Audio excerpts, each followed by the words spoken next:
Today is the X-Mage Awards night, and we're on our way to the event. Oh, you're vlogging. Miss Mary. Hello.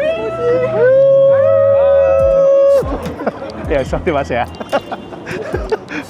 Famous here. Famous person here. Famous local. Famous local. Third time here. We. We basically live here. We. So today yun. And we're on our way to the Grand Palais. Yan. And we're going to attend. We're going to ascend the events. Events. Yeah, look at this, oh. Gracias. Gracias, amigo. Wow. Bro. 6'7". 6'7". So ito yung Grand Palais. Sa likod kami ng Grand Palais. And this is the place where the event is going to be held. At may dalawang Pinoy na nandito kasama namin.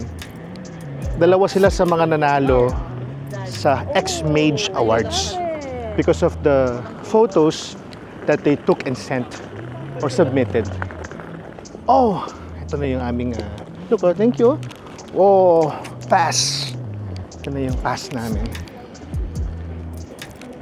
And we are going to wear this. We got the invitation right here. We got the pin, X-Mage pin, which is basically the camera system that's powering the latest line of flagship smartphones of Huawei. So the event starts at 5 p.m. It is 4 o'clock by my watch. Yan. Yan. Sir Mark, isa sa mga panalo. Yan. Oh. Biglaan sir, wala ano na? Biglaan dito. Yan, siya sa mga nanalo dito sa X-Mage Awards. And if you want to see a photo that he took na nanalo, check this out. Mamaya we will interview Mark and also the other one, which is who is Rhon. Interview niya si mamaya. He's there.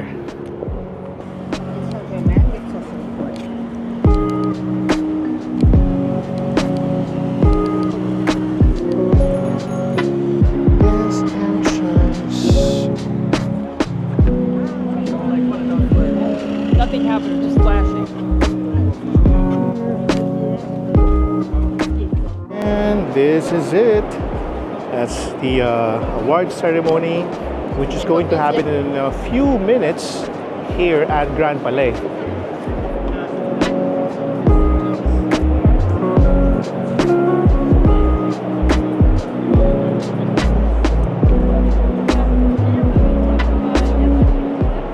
Isa sa mga winners is si Rhon. There you go. Hi. What's up, Rhon? Yan. Mamaya interview namin ikaw, Rhon, ha? Sige po. Sa ano mo, sa mga nanalo dito. And I think he will give a speech later. I hope we'll get the chance to record the speech. Kasi hindi ko pa alam kung pwede. Pero if you wanna see yung entry niya, ito yun. Para makapasok sa X-Mage, dapat ang ginamit mo ay Huawei smartphone. So I believe si Mark ang ginamit niya ay Nova 10. Si Rhon naman, ang ginamit niya ay Huawei P40. Kasama namin dito, of course, some members of the media and the YouTubers are also here. And we're about to enter the event area where we'll get to sit and see and experience the awards. Zone B or Zone C, so sakto Zone B to. Sama ko si John Nieves of Unbox.ph. Ayan.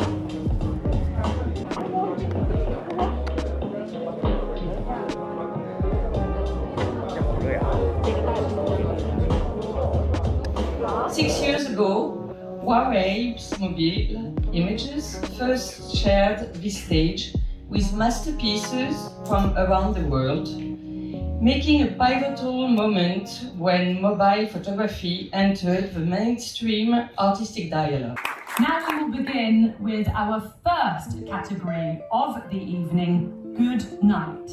Please welcome our award presenter for this round, Mr. Alfie Tiong, Director of Huawei Consumer Business Group Camera Solution Department, to the stage.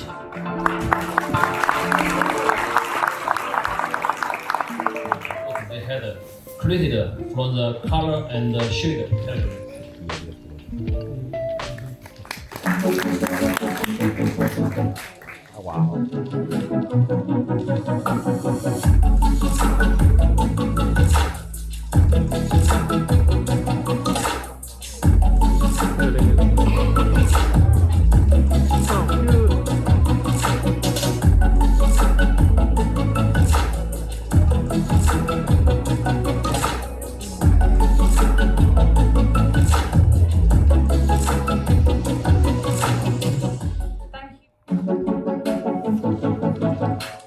Thank you.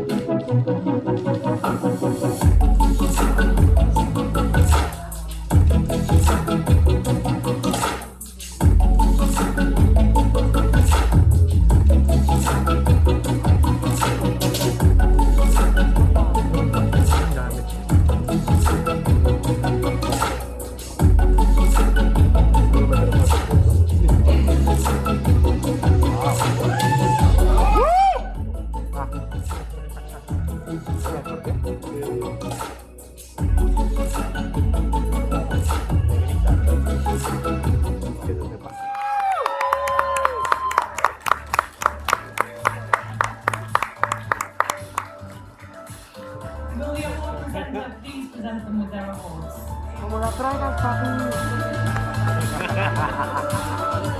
Tírale un piropo.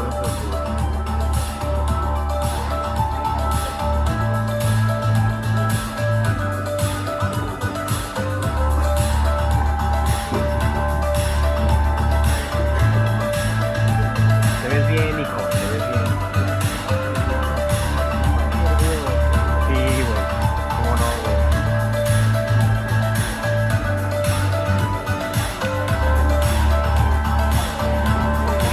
¡Venga, Arturo!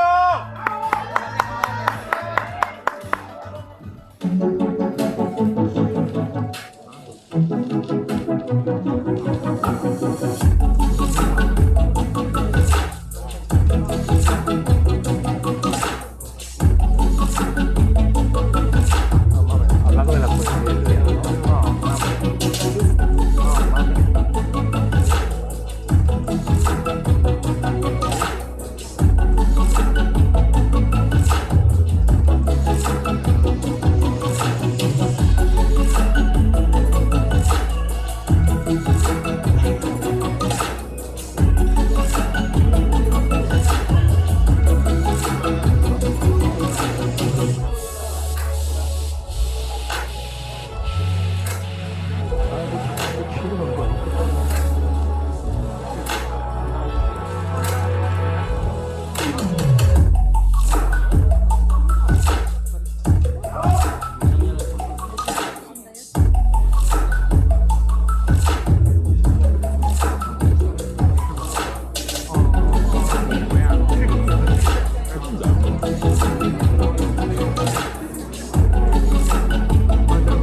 Rhon, Velarde, and Wang Jing. ¡Venga, Maxi! They will now present.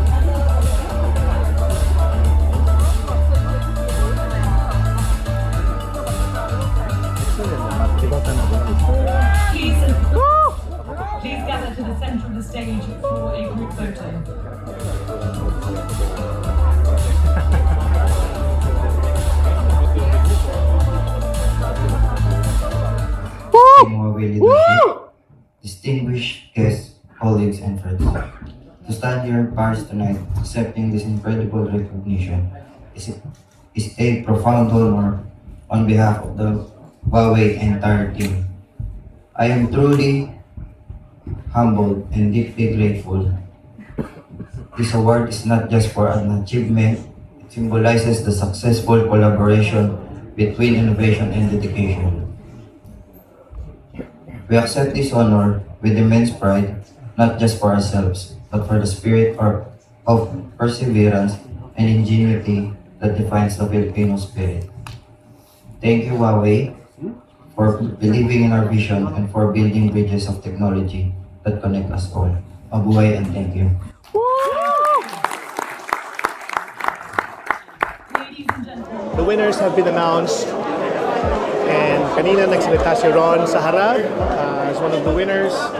Same thing with all the winners.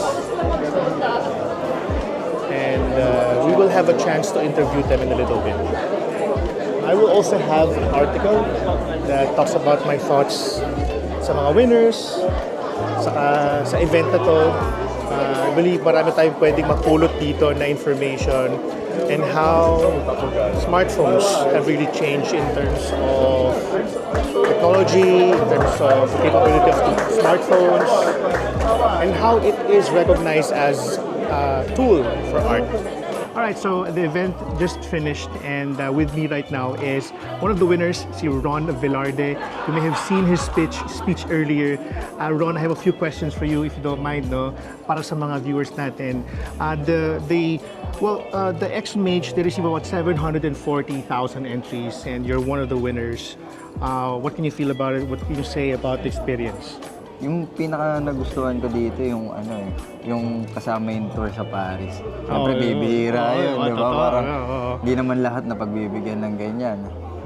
Second is yung community, di ba? Lahat na nakakasama mo dahil sa phone lang, dahil sa photos, nakakapag-share kayo ng mga kanya-kanyang creative sides. Ayun. One of your entry, it's one of a kind. It's a play of light, it's a play of available accessories you have at home. How did you achieve that kind? Yung ganung klaseng composition. You just used a P40 with that phone, no? With that kind of quality. What can you say about the experience in that regard? Actually, ako kasi parang more on shooting portraits ako. Yun din naman yung work ko as a photographer. So, parang mas china-challenge ko yung sarili ko with just using a phone and one light.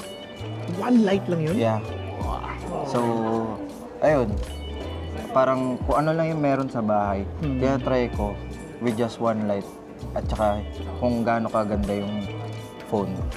Yung proseso ng pag-submit ng entries, you send it, no? Did they only ask you to send the raw with preserved EXIF, or they allowed you to, tweak it a bit, edit it a bit? Actually, yung photo na yun na rin yun, yun as is. Okay. Alright, kasi so, nung sinot ko siya, as in, yun na. Parang alam ko na kasing ganun yung post-process? Yeah. Tapos kaya siya nag-color blue kasi RGB yung light. So, yung lights? Okay. Tapos one light lang yun, pinili mo yung ganung klaseng kulay. Alright, so last na lang, Rhon, no? What can you say to people who are, thinking of doing the same thing and would want to achieve yung ganyang klaseng accolade na natanggap mo ngayong gabi na to? I-enjoy nyo lang. Kasi at the end of the day, ikaw din naman yung may kinabang kung nagagawa mo ba or masaya ka pa ba sa ginagawa mo? Yun yung pinakamahalaga nating gagawin. Siguro. Maraming salamat, Rhon, at congratulations sa iyong pagkapanalo. Nanalo. Yan, si Rhon Velarde. You go and check his work. He's on Instagram, also Facebook. And again, congratulations. Yeah. Good morning po sa lahat. So, ako pala si Mark Padecio, tubong Bohol, but currently nasa Cebu na ako ngayon for my family. And previously, I was a data analytics engineer by profession, pero mula bata pa lang, puso ko ang heart ko is nasa photography talaga. So photography is my passion ever since. Yun nga, so alam naman natin ngayon na ang dami na ng high-end na mga Huawei or mga Pro phones. And I'm using Nova, and hindi natin may kailangan at first, parang hindi siya manalo, but what is good thing in Huawei is even in hindi mga pro but still can give you the best experience. As I am using Nova, capturing the moments, yung mga bata na storya doon is the first time na nagkaulan talaga after a long drought sa Philippines. And kung makikita po natin yung photos is nasa putikan sila kasi yung baha noon is nawawala. Ang nangyari is maputik yung riverside and for them to continue their happiness, instead na sa tubig is sa putik sila naglalaro. So yun po yung picture na nakuha ko.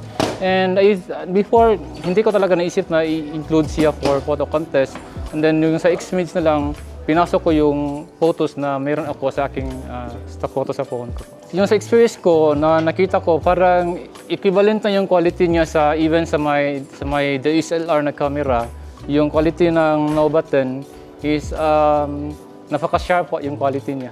Before ko sasagutin yan, just like to tell everyone if you observe my lip face is parang na permanent policy na po talaga siya, and including my hearing po on the right side is wala na siya permanently, habang buhay na po yun.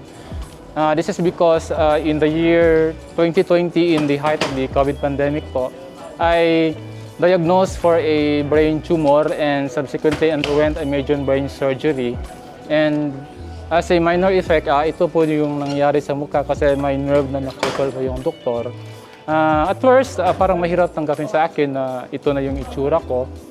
But later on, unti-unti ko siyang natatanggap and doon ko na naiisip na aside of have that feeling of self-pity po, why not telling myself na I am victorious po of overcoming all those challenges, na kahit ganun yung nangyari sa akin, andito ako ngayon, buhay, nakatayo, at ito po. Nanalo ng award, di ba? And yes po, and just to say something then, just to add, bata pa lang is passion ko na talaga ang photography. And yun na yung naging turning point ko nga nung after ko makarecover sa nangyari sa akin, napaisip ako, what's something I can do, not just for me, but to the community or even to the people all over the world.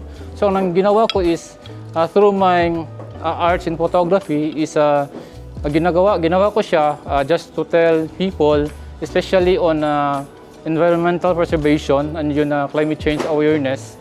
So yun pong talagang forte na gustong-gusto ko, na makapagbigay mensahe sa tao yung mga picture na gawa ko. And fortunately po, dahil sa mga sinasalihan ko mga contest online, and in 2022 po is I was a recipient for a presidential award, Ani ng Dangal, by National Commission for Culture and the Arts.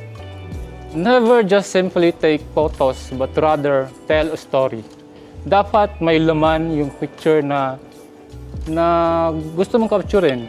Always ask yourself, bakit at that point mo i-click yung trigger ng picture mo? And for sa mga baguhan nga, just like to add then, when I started photography in my photography journey, gamit ko yung camera is sira talaga. Sirang camera na when I joined the contest, yung asawa ko parang hesitant pa sa akin why I joined na wala akong gamit. And remember this, I able to win 2 grand prizes out of that errant camera ko. So yan, kahit anong, because the best camera talaga is wala sa labas, but the one you have in yourself. Yun po. Yun na, just create a story talaga. Don't, iisipin mo nga na mapipicture ka lang, wag, but ang gagawin mo talaga, tell a story out of your creation. And we're back at the hotel after a few hours of being outside, and we're back here at the hotel.